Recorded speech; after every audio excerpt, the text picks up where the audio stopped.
The proclamation of the Holy Gospel according to Mark.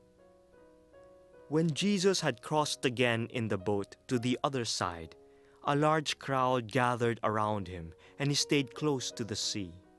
One of the synagogue officials named Jairus came forward. Seeing him, he fell at his feet and pleaded earnestly with him, saying, "My daughter is at the point of death. Please, come lay your hands on her, that she may get well and live." He went off with him, and a large crowd followed him and pressed upon him. There was a woman afflicted with hemorrhages for 12 years. She had suffered greatly at the hands of many doctors and had spent all that she had. Yet she was not helped, but only grew worse. She had heard about Jesus and came up behind him in the crowd and touched his cloak.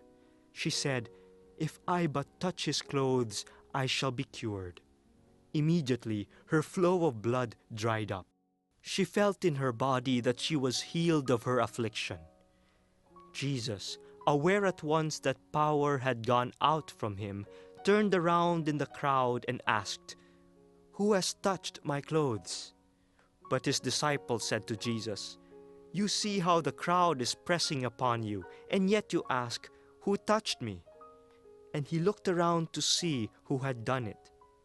The woman, realizing what had happened to her, approached in fear and trembling. She fell down before Jesus and told him the whole truth. He said to her, "Daughter, your faith has saved you. Go in peace and be cured of your affliction." While he was still speaking, people from the synagogue official's house arrived and said, "Your daughter has died. Why trouble the teacher any longer?"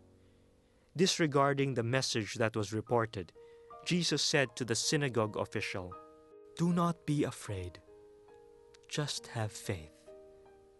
He did not allow anyone to accompany him inside except Peter, James, and John, the brother of James. When they arrived at the house of the synagogue official, he caught sight of a commotion, people weeping and wailing loudly. So he went in and said to them, "Why this commotion and weeping? The child is not dead, but asleep." And they ridiculed him. Then he put them all out. He took along the child's father and mother and those who were with him and entered the room where the child was. He took the child by the hand and said to her, "Talitha cum," which means, "Little girl, I say to you, arise." The girl, a child of 12, arose immediately and walked around. At that, they were utterly astounded. He gave strict orders that no one should know this and said that she should be given something to eat. The Gospel of the Lord. Our Gospel passage for this Sunday is taken from the Gospel of St. Mark. We have been reflecting on our calling to witness to the life-giving power of God in Jesus Christ. In the first reading, the Book of Wisdom reminds us that everything came into existence thanks to God. So God is the source of being and life.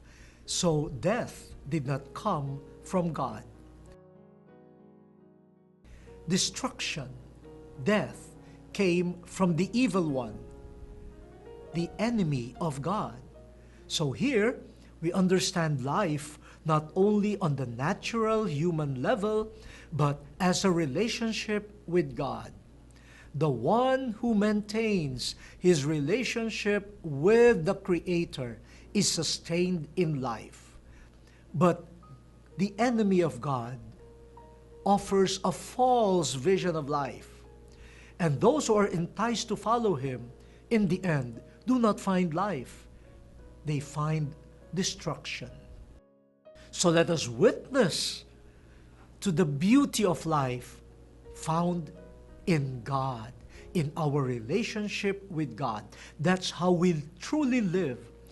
It is in our communion with God that we find and experience fullness of life. In the second reading, there is another manifestation of life. St. Paul calls on the Corinthians to exercise active charity, concern for the poor Christians in Jerusalem. And this is not just an activity. No, it is witnessing to the power of life coming from Jesus. For Jesus himself became poor so that we may become rich. So, through our acts of charity, through our sharing of goods, through our sensitivity to the poor, especially during this year of the poor, we are witnessing to Jesus, who was not afraid to become little, to become poor, to deny himself, so that others may be enriched with divine life. Witness to him through active charity. In the gospel, we have two episodes brought into one long story, witnessing to Jesus as the bringer, the giver of life. First is the daughter of a synagogue officer, Jairus, a young girl who was ill, and the father begged Jesus to come to his house, to lay his hands on his beloved daughter so that she would get well. Which father would not go anywhere or to anyone just to save a beloved daughter? We're not sure whether this synagogue official fully believed in Jesus, but because of his need and the need of his daughter, the beginnings of faith were already manifest. He turned to Jesus. He, in a way, proclaimed that Jesus could restore life. The situation of neediness enabled him to see in this simple teacher from Nazareth a certain power that could be life-giving. But as they were going to the house, another person who was losing life, an elderly woman with hemorrhage.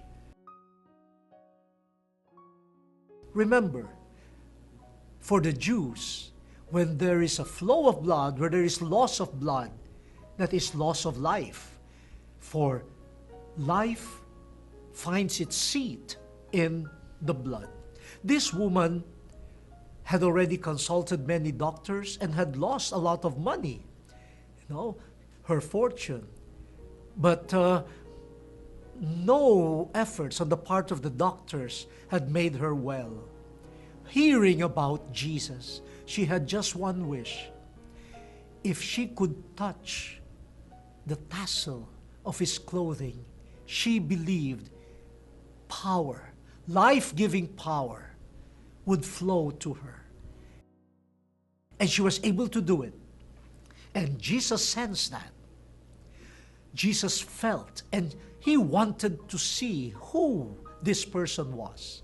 So the healing of Jesus was not mechanical. Jesus wanted a personal encounter with the one, with any person who had experienced life flowing from him towards them. This is special. Jesus doesn't want some sort of an anonymous giving of life. Every person counts. And he wants to see the face of that person who has touched me, who has received life flowing from me. And when the woman had been identified, he said, "Your faith, your trust has healed you."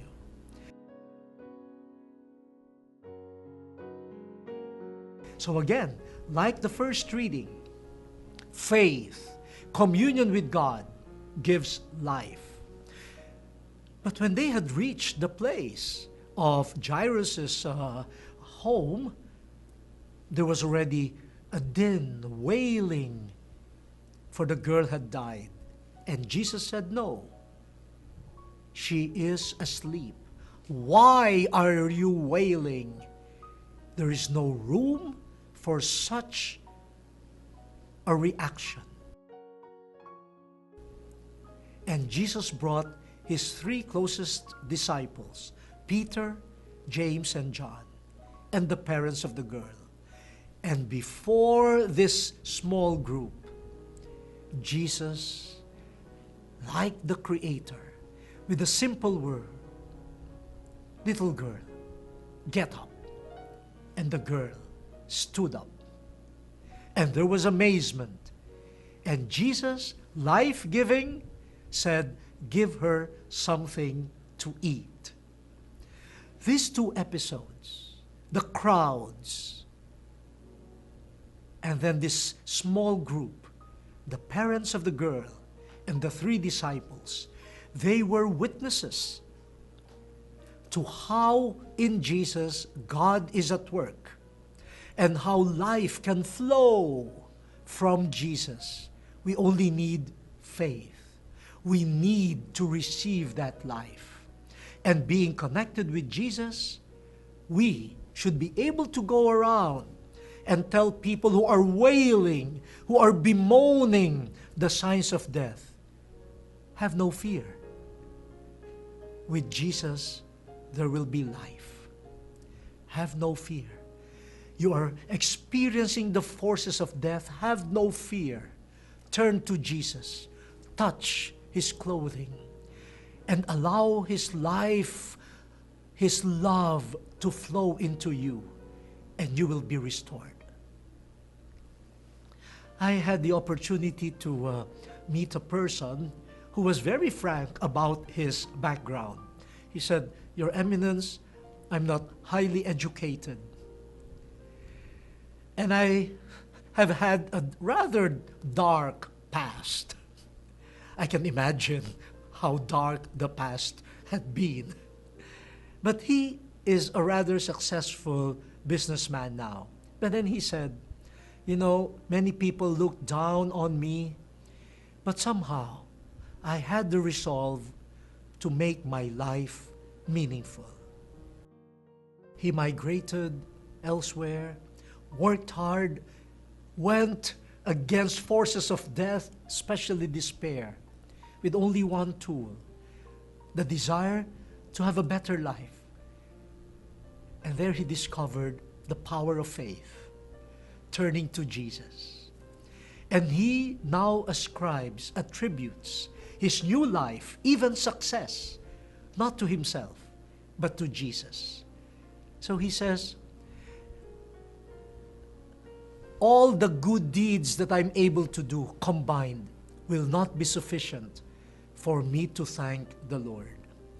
And now he witnesses to the power of life coming through Jesus by speaking, by testifying to prayer groups, and by active charity.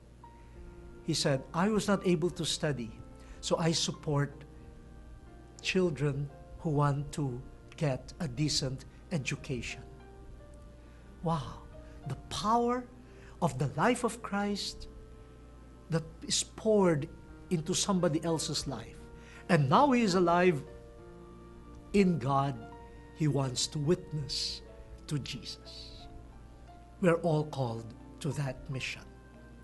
The word has been exposed. Let us now fulfill it.